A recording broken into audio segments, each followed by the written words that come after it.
Good evening, my Real News Midday TV family. Welcome back to the channel for another news update. And in the news this evening, state of emergency declared for Clarendon. A state of emergency has been declared for the entire parish of Clarendon. According to a press release on Friday, the security measure was sought due to a surge in organized gun violence amid an ongoing feud between rival gangs in the central Jamaica parish. It is expected that the SOE will build on operations conducted in August following the deadly mass shooting in Cherry Lane and the subsequent charge of two individuals who were allegedly involved in the incident. The national security situation in Clarendon has reached a point where further decisive and urgent action is necessary. The initial August declaration was an operational success. However, new intelligence assessments have shown that an additional response is required. We will not allow criminals to dictate the terms of life and security in any parish. With the full force of the law, the government will protect the lives of the residents of Clarendon and bring security to their communities, Prime Minister Andrew Holness said. Deputy Prime Minister and the Minister of National Security, Dr. Harris Chang, also emphasized the importance of citizen involvement in the war on gangs. I urge every citizen to share any information and to fully cooperate with the security forces. Together we will defeat the gangs and make Clarendon and Jamaica a safer place, he said.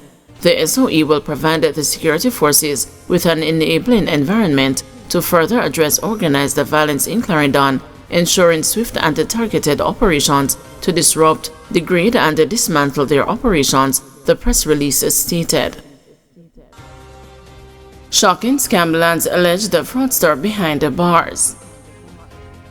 A 28-year-old woman is currently before the courts for allegedly defrauding 3 corporate era men out of millions of dollars for motor vehicle-related services. The accused, Brittany Harris, appeared before Senior Parish Judge Sanchez Burrell on Thursday, where one of the matters against her was heard. In this case, the court learned that Harris contacted a complainant claiming to be a police inspector. She allegedly told him that his stolen 2016 Toyota Probox had been recovered and demanded $200,000 to facilitate the return of the vehicle.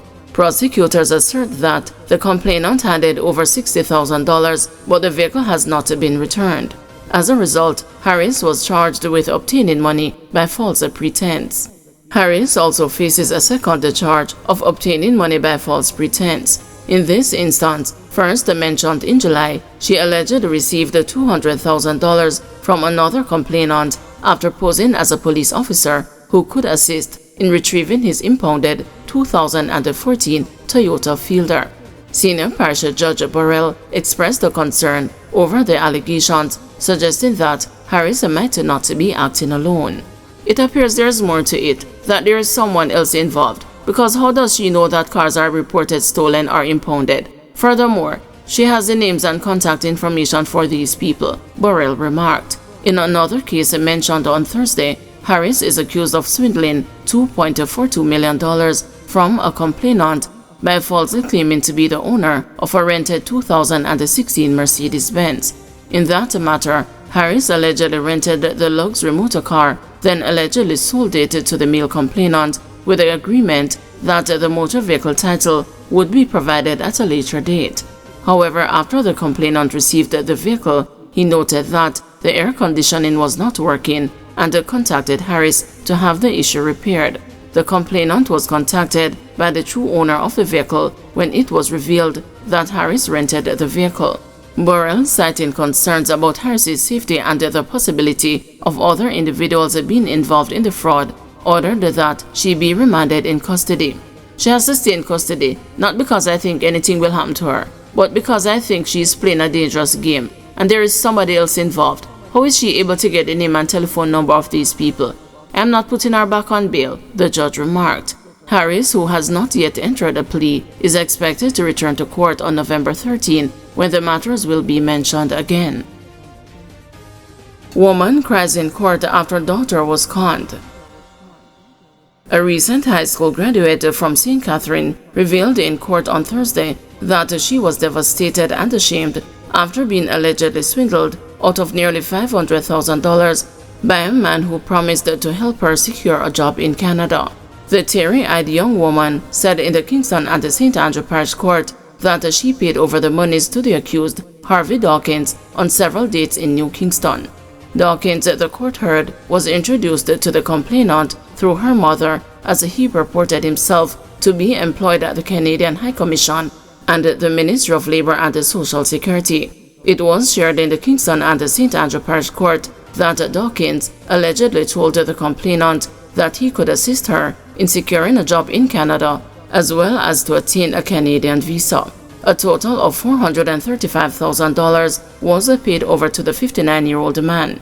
I am ashamed. He was a customer of my mother, and she told him that I had just completed high school and that I did a program at heart. I have bank statements to show the withdrawals I made, and my mother even accompanied me to the ATM to withdraw the cash to hand over to him, the complainant said.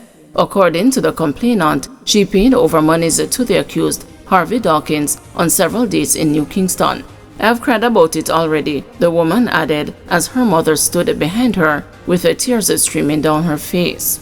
Your mother needs to pay you back your money. I'm sorry, Senior Parish Judge Sanchez Burrell said. Madam, you brought a fox into the hen house, the judge said to the complainant's mother. Dawkins, who is charged on an indictment of obtaining money by means of false pretense, non-delivery of goods or services on a contracted date, and operating an employment agency without a license, was described by the complainant as being avoidant and elusive. He has been avoiding me about returning my money. He doesn't answer my calls and even told me that he was in Mandeville. But when he was arrested, the police said he was at his home in Portmore, the complainant shared. Dawkins, who has no legal representation, was remanded in custody until November 12 to allow for the investigator to attend the court. UK resident begs to stay in Jamaica. A United Kingdom resident is begging to remain in Jamaica and claims she has written letters to Prime Minister Andrew Holness to stay in the country. The woman, Candice Underwood, appeared in the Kingston and the St. Andrew Parish Court on Wednesday on a charge of overstaying. She told the Senior Parish Judge Sanchez Burrell that she is not anxious to return home.